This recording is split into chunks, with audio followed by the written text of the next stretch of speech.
Come home early. Our son got injured and is in the hospital. I'm on a business trip. Don't talk nonsense."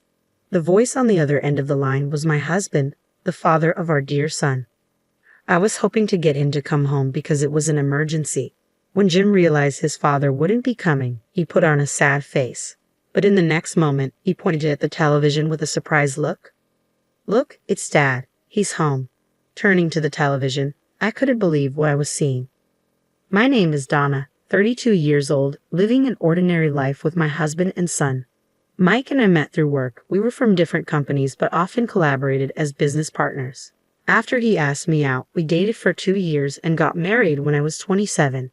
Shortly after, I got pregnant, took maternity leave, and gave birth to our son Jim.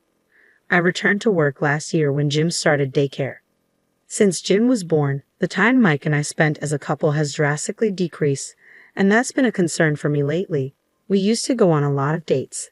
It's a bit lonely, but I guess it's a happy problem to have. After all, our child is the most precious thing in our lives. We are more than blessed and happy. One day, while we were having dinner, Mike started a conversation. "Oh, that's right, Donna. I have a business trip this weekend." "A business trip? On a 3-day weekend?" "Yeah, it's unfortunate, but the client can't meet any other day."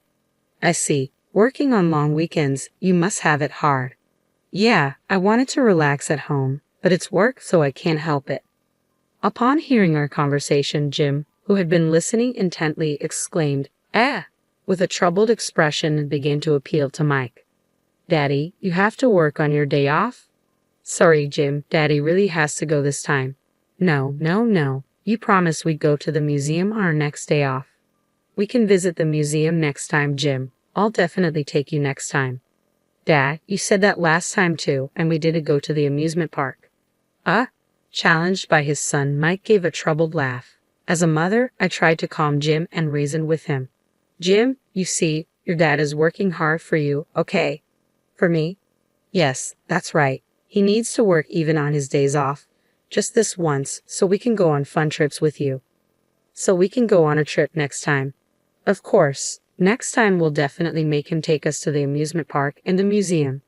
"Yeah, Dad, you promise?"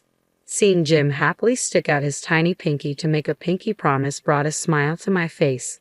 I didn't want to ruin the mood, but there were many other things about Mike's recent behavior that bothered me. First of all, the number of times he worked overtime has drastically increased. He used to finish work on time and come straight back home to spend time with us, yet recently he's only been coming home on time a few days a week.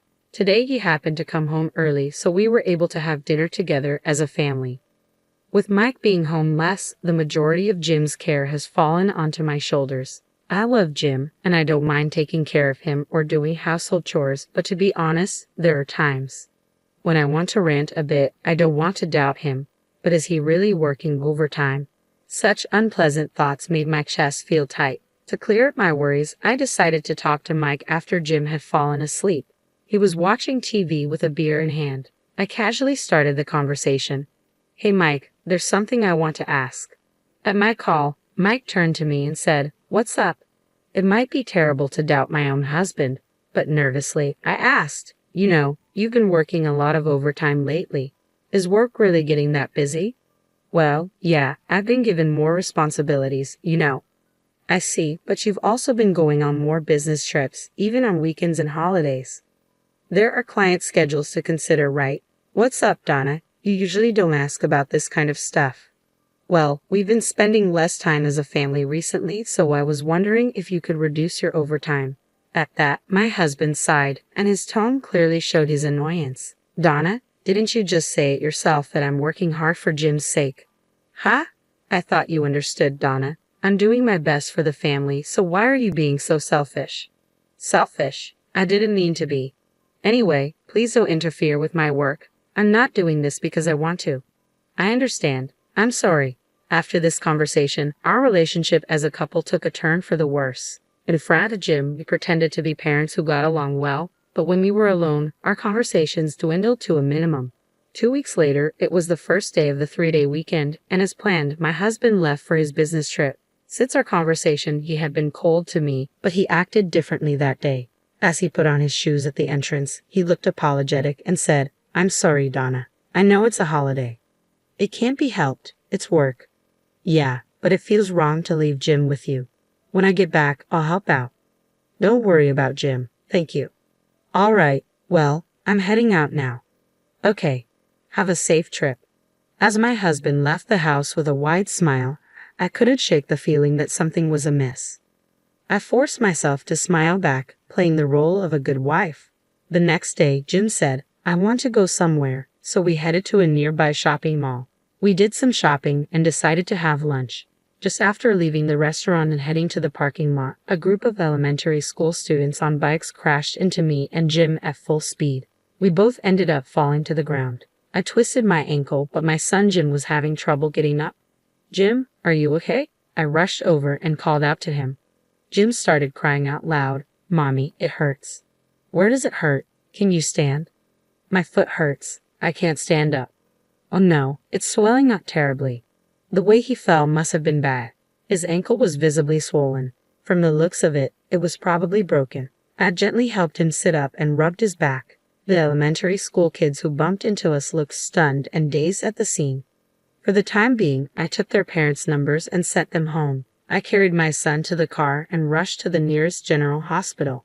Even while we were waiting for our turn at the hospital, Jim was continuously crying, probably due to the pain. It's okay, Jim. Mommy's here. Even though I said so, Jim had never experienced a major illness or injury before. Even adults suffer badly from a twisted ankle, so it must be even worse for Jim.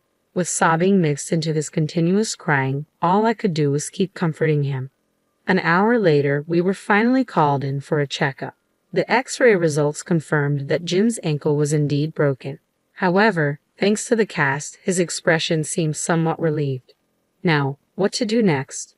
Mike is on a business trip and my parents live far away, so I can't rely on them. I still have to go to work, but I can't leave my son home alone with a broken ankle.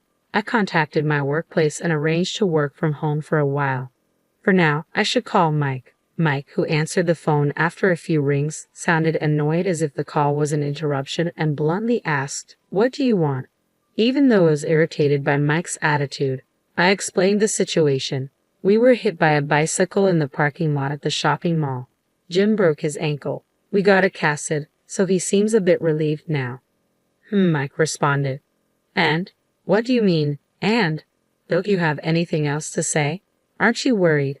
It's just a broken bone, right? He'll be fine if he rests. But you don't have to say it like that. I'm busy. Don't call me over the smallest thing. Thinking about Jim, I knew I was asking a lot, but I pleaded with Mike anyway. I'm sorry, but is there any way you can cut your business trip short? What? What are you talking about? That's impossible. But with Jim in this condition, I can't even go shopping. I can't cook either. I don't care. Take him with you. He has a fractured ankle. How do you expect me to take him? Come home early because our son got injured and is in the hospital. I'm on a business trip. Don't talk nonsense. He snapped and hung up on me. The tone of the disconnected call echoed in my ears, and a feeling of emptiness overwhelmed me more than anger or sadness. Is your business trip that important? We're having an emergency, and yet he talks to me like that. Now I can't even do my house chores. I decided to ask for help from my mother-in-law, who lives 30 minutes away by car. When I called her, she said, I'll be right there. In the meantime, I waited with Jim, watching TV. While we waited for my mother-in-law, I told Jim that his dad couldn't come home. Jim, Daddy can't come home because he's busy at work. I want to see Daddy, Jim said. Does Daddy really have to work? Remember what I told you before, Daddy is working hard for us. Suddenly, Jim cut me off, pointed at the TV screen, and said, Mom, Daddy's not at work. What? What are you talking about? Look, Daddy's right there. What are you saying, Jim? Look, Mom, it's Daddy. Jim's face suddenly lit up with joy. Looking where Jim was pointing, I saw it too. On the screen was undoubtedly Mike, but he wasn't alone. Next to him was a young woman, and they were being interviewed at a tourist spot on live television. This can't be happening. Why is Mike there? Didn't he leave for his business trip just yesterday? My supposedly away for business husband was on the screen, smiling with a woman, arm in arm, looking just like a couple. At that moment, an indescribable emotion began to bubble up within me. This is cheating. Once I was certain, I quickly hit the record button, capturing evidence of Mike's infidelity. Not wanting Jim to see any more of this, I quickly changed the channel. Soon enough, my mother-in-law arrived. While Jim took his nap, I decided to tell her about Mike's infidelity. Mother-in-law, I have something to tell you. I stared into my mother-in-law's eyes and quietly told her, Donna, what's wrong? You seem so serious. Can you take a look at this? I played the recording from earlier. There it was, irrefutable proof of infidelity. When the interviewer asked Mike if he was on vacation, he responded gleefully, Yeah, I finally got some time off. That's great. Are you here with your wife today? No, she's still my girlfriend. Haha, I hope to marry her someday. Very sweet. Enjoy your trip. Thank you. I stopped the footage as soon as Mike's interview ended. Witnessing her son's infidelity, my mother-in-law covered her mouth with both hands, lost for words. While I was wondering where to start, my mother-in-law bowed her head deeply. Donna, I'm so sorry. My stupid son. Mother-in-law, I'm thinking about divorce. Yes, of course, I understand. I won't stop you. What that fool did is unforgivable. I'm sorry. Don't apologize. Please, for Jim's sake, you should seriously consider divorce. To confirm the truth about Mike's infidelity, I called his workplace. A staff member who was working over the weekend confirmed that Mike did not have any business trips scheduled. On the contrary, it was revealed that he had taken numerous paid leave days in the past few months. When I checked my calendar, the dates he had taken off were the same days he told me he was staying overnight at his office because of work. He was probably spending all those leaves going on all-day dates with his mistress. As more and more of Mike's misdeeds came to light, a simmering rage began to rise within me. To tell such an easily discoverable lie and to even go on a trip with his mistress, how much more does he need to make a fool out of me? Once my anger subsided, I quickly decided to come up with a plan to get back at Mike. Even my mother-in-law approved of me filing for divorce, so I'm not holding back. A few days later, before Mike got home, I invited my mother-in-law over to our place and had her wait for him in the room next to our living room. I couldn't let Jim witness this mess, so I left him with his grandfather at my in-laws' place. Unaware of anything, Mike returned home and appeared before me with a big smile on his face. I'm home. I got you guys some souvenirs. Mike held out a box of sweets, but there was no way I would be deceived by such a thing. I slapped away the box of sweets he had offered and coldly said, Did you enjoy your trip with your mistress? Ha! It's impressive, isn't it? Buying souvenirs for your family from the place you went with your mistress. When did you get so bold?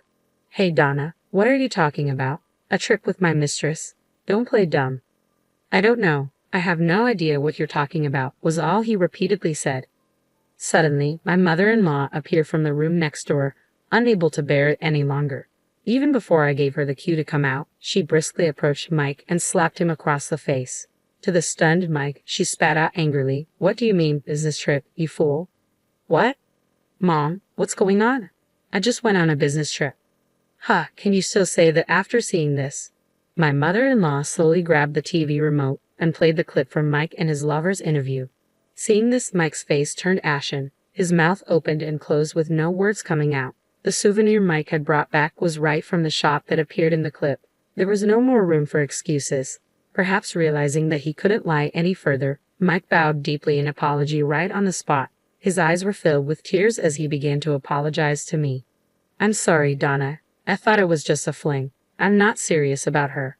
So what? I'm supposed to let this slide because it was just a fling? Oh, that's not. But believe me, you are the one I love, Donna. Even after being confronted with all the evidence, he was still trying to deceive me with his shallow words like, I love you. I was thoroughly disgusted by him. I slammed the divorce papers in front of him. I love you. Quit messing with me. Do I still look like a fool to you? Our son got injured and you still lied to go on a trip with your mistress. Unforgivable. You make me sick to my stomach. Donna, please just calm down. Shut up. I have no trust in you anymore. I can't continue living with a deadbeat like you. You are nothing but a waste of my time and energy. Sign those papers right now and get out of our lives, you jerk. Finally realizing the gravity of the situation, Mike burst into tears. He repeatedly apologized, but I ignored him. In the end, under pressure from his mother, Mike reluctantly signed the divorce papers. Subsequently, we divorced. Of course, I gained custody of our son Jim. I claimed compensation from Mike and his mistress and returned to my parents' home. Mike was disowned by his parents, and from what I've heard, he was never allowed to set foot in his parents' home again. Since Mike initiated the affair, when his mistress was asked to pay compensation, she exploded in anger and exposed the relationship to everyone at their workplace. As a result, Mike was demoted to a dead-end department, and the woman, who had been a temporary employee, was let go and dismissed from the company. Mike's salary dropped significantly, and now he seems to be just getting by. He probably won't have the luxury to entertain women in the future. As for me, I am living a peaceful life with Jim at my parents' home. I haven't explained the reason for parting with Jim's father to him yet, but I know that one day I will have to talk about it. Until then, I want to cherish my time with Jim.